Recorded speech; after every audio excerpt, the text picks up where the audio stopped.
Nacionalinė Europos diena Druskininkuose. Jei aš būčiau tu, toks buvo šių metų šventės šūkis. Šventė prasidėjo ekologinio plausto Bliuškis sutiktuvėmis. Rodos nedidelė miesto aikštė, tačiau joje tądien sutilpo visi. Specialiai šventės progai įkurtame kultūros parke druskininkiečiai ir miesto svečiai galėjo ne tik linksminti su meno kolektyvais, bet ir išmokti velti vilną, dekupažo pagrindų ar pasigaminti papuošalų. Kiti ryžosi pasimokyti net cirko triukų ar šokių žingsnelių, o netoliese įrengtoje krepšinio aikštelėje visi norintieji galėjo žaisti krepšinį. Šalia kultūros parko šurmuliavo Tolerancijos alėja. Čia šventės svečiai susipažino su 10 labai skirtingų projektų, kurie yra finansuojami Europos socialinio fondo lėšomis. Tądien Druskininkuose Europos dieną šventė visi. Senoliai, žmonės su fizinė ar psichikos negale, nutrūktgalviai jaunuoliai, čigonai, dvasininkai, aplink besibūriuojantys smalsuoliai.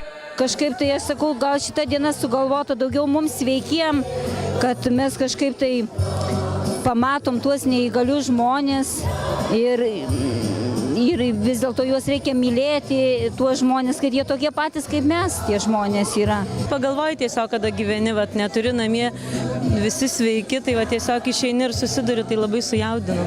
Kada su jais gyventum ir būtum, tai, nežinau net ką pasakyti, tie tokie patys, nes aplinko irgi pati dirbu su vaikais ir neįgalų berniuką turiu, tai iš pradžių kaip ir kol prisitaikai sunkoko, dabar tai, ir vaikus iš tikrųjų tai numažens reikėtų pratinti, kad daugiau matyti ir susipažintų su tuo. Beje, šventės svečiai taip pat turėjo unikalią galimybę apsilankyti šalia scenos įrengtame Romų name. Užėjusieji į senjorų namą nors akimirką galėjo pajusti, kaip atrodo senolių kasdienybė. O pačių drąsiausių laukė tikras iššūkis – pabūti regos negalią turinčio žmogaus vietoje. Ten yra įrengtas normalus kambarys, tai yra stalas, kėdės ir panašiai. Pilna daiktų, normalus kambarys. Ir tik tai yra viskas taip padaryta, kad būtų visiškai tamsu. Tai yra ne taip, kaip užsimerkia tamsu, bet aklinai tamsu, juoda. Ir tiesiog įleidžiu žmonės ir paprašau surasti kepurę šitam tiesiog kambarį, kad pajust, kaip jaučiasi aklas žmogus būdamas kambarį. Taip, aš noriu pakomentuoti. Tai kaip sekėsi? Sunku buvo, labai neįprastas jausmas. Daugelis šventės dalyvių nustebo, sužinoję, kiek daug Lietuvoje įgyvendinama įvairiausių projektų, kurie yra finansuojami iš ES struktūrinių fondų. Ši parama itin svarbi Lietuvos žmonėms, kurie dėl vienokių ar kitokių priežasčių yra socialinio gyvenimo paribiuose. Ir būtent tokių projektų dėka žmonės iš naujo kabinasi gyvenimą, bando įrodyti savo ir kitiems, kad gali būti naudingi visuomeniai. Aišku, ne visada lengva būti tuo, kuo esi.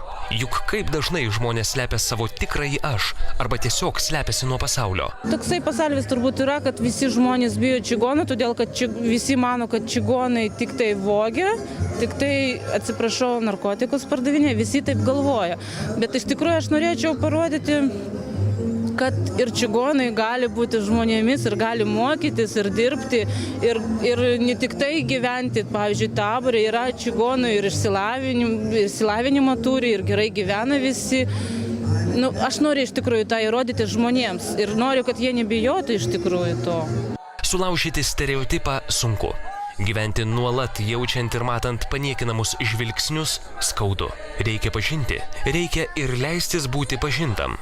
Ir būtent čia susirinkę skirtingi žmonės bendrauja, linksminasi kartu, švenčia Europos dieną, kurios pagrindinis siekis šiais metais mažinti socialinę atskirtį bei skatinti toleranciją ir pagarbą vienas kitam.